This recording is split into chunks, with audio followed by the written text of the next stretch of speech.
नजर बनाए रखिएगा इस खबर पे। बहुत शुक्रिया इस पूरी जानकारी के लिए। आगे बढ़ेंगे, बात करेंगे कानपुर और कन्नौज में 200 करोड़ कैश मिलने पर पीएम मोदी और सीएम योगी ने विपक्ष पर हल्ला बोल दिया है। कानपुर में पीएम मोदी ने कहा कि अब अखिलेश लेने आगे नहीं आ रहे हैं। योगी ने कहा कि दीवारें खोदकर निकाली जा रही नोटों की गड्डियां खुद भ्रष्टाचार का सबूत दे रही है।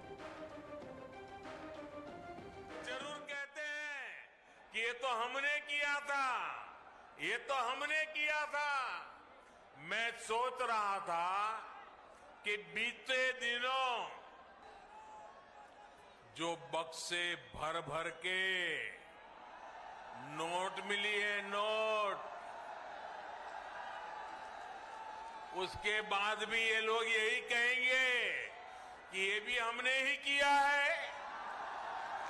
2017 से पहले भ्रष्टाचार का जो इत्र उन्होंने पूरे यूपी में छिड़क रखा था, वो फिर सबके सामने आ गया है।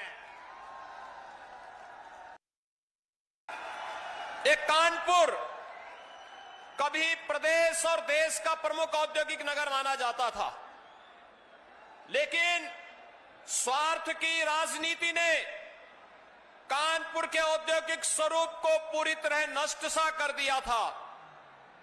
यहां की चलने वाली मिलें बंद हो गई, औद्योगिक गतिविधियां बंद हो गई, अराजकता का एक नया तांडव यहां प्रारंभ हुआ और विकास की बात तो दूर, विकास के पैसे को लूट करके लोग कहां ले जाते हैं।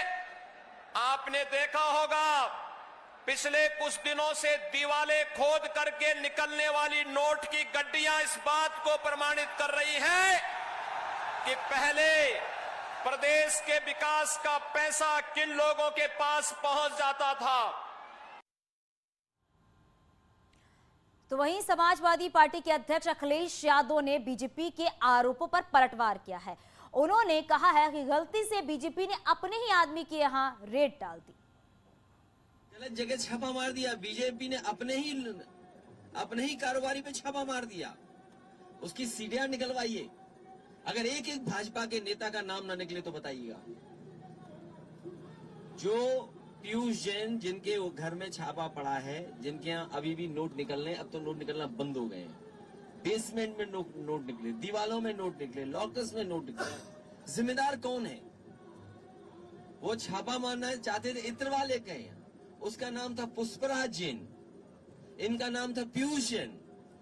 लगता है डिजिटल इंडिया की गलती हो गई, पुष्पराज जैन की जगह पीयूष जैन आ गए, तो पीयूष जैन के यहाँ छापा मार दिया। और सोचो क्या निकला। सोचिए, उत्तर प्रदेश में इतना रुपया किसी का नहीं निकला होगा। जो सरकार में है वो बता सकते हैं रुपया कहां से आया है, जिनकी बैंकें हैं वो बता सकते हैं कि बैंकों से पैसा कब निकाला गया है।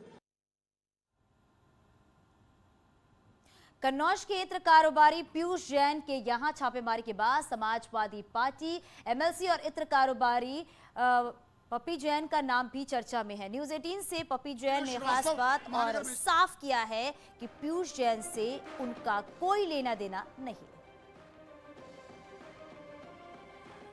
जैन साहब, आप समाजवादी पार्टी के एमएलसी हैं, आपके ऊपर आरोप लग रहे हैं कि जो पीयूष जैन है, जिनके यहाँ से अकूत संपत्ति मिली है कन्नौज के घर से और कानपुर के घर से, उनसे आपके बेहद करीबी रिश्ते हैं और जो समाजवादी इत्र लॉन्च हुआ था वो आप दोनों ने मिलकर किया था। आपका क्या कहना है इस पे?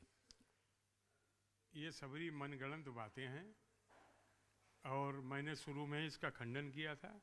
समाजवादी पार्टी के हम विधायक हैं, एमएलसी हैं, और ये इत्र हमने एक पहली बार नहीं लॉन्च किया, हम 2 बार और लॉन्च कर चुके हैं। कभी भी 2 साल 2.5 साल में कभी भी अच्छा इत्र बनाते हैं और पार्टी का नाम से लॉन्च करते हैं, और हमारा पीयूष जैन से कोई लेना देना नहीं। जैन। और अब बात करेंगे सीएम योगी आदित्यनाथ के दौरे की। तो आपको बता दें, सीएम योगी आदित्यनाथ आज 4 जिलों को बड़ी सौगात देने जा रहे हैं। सुबह 10 बजे लखनऊ में बेसिक शिक्षा विभाग को नए स्कूलों का लोकार्पण शिलान्यास करेंगे, तो करीब 12:30 बजे फर्रुखाबाद में 196 करोड़ की योजनाओं की सौगात देंगे। यहां सीएम योगी जनसभा को भी संबोधित करेंगे और उसके बाद करीब 2:30 बजे अमरोहा में करोड़ों की योजनाओं का लोकार्पण और शिलान्यास करेंगे। दिन के आखिर में यानी कि शाम 5 बजे गोरखपुर को 500 करोड़ की योजनाओं का तोहफा भी देंगे सीएम योगी आदित्यनाथ।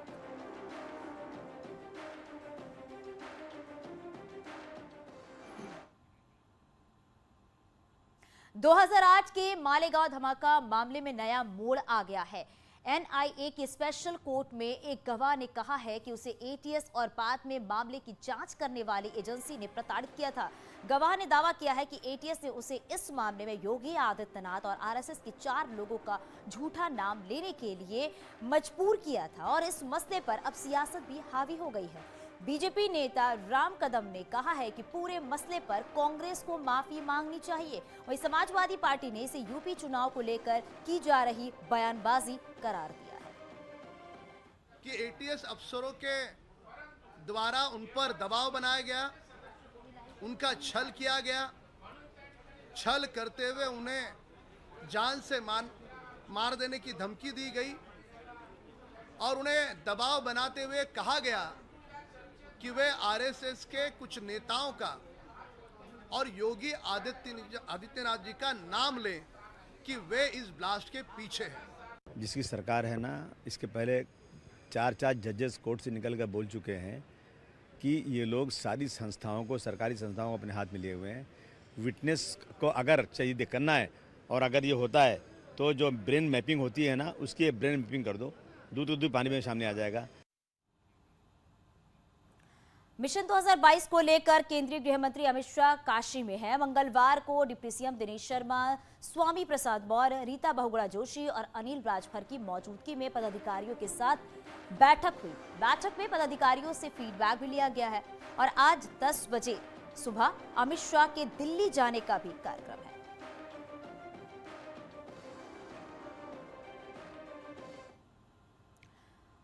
यूपी में चुनाव को लेकर इलेक्शन कमीशन की टीम मंगलवार से लखनऊ में है और आज इसी की टीम आपको बता दें कि डीएम, एसएसपी, सीपीएस और मंडलायुक्त के साथ समीक्षा बैठक करेगी। और इससे पहले मंगलवार को मुख्य चुनाव आयुक्त ने सभी राजनीतिक दलों के साथ बैठक की है। समाजवादी पार्टी सहित विपक्ष ने बैठक में मांग उठाई है कि विधानसभा चुनाव तय वक्त पर हो और पूरे चुनाव में कोविड नियमों का पालन हो।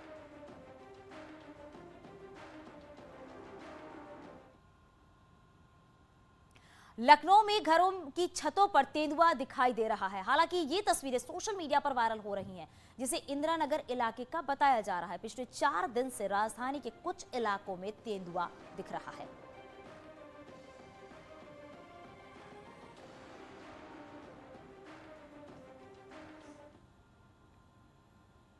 और यहां रुकेंगे छोटे से ब्रेक के लिए।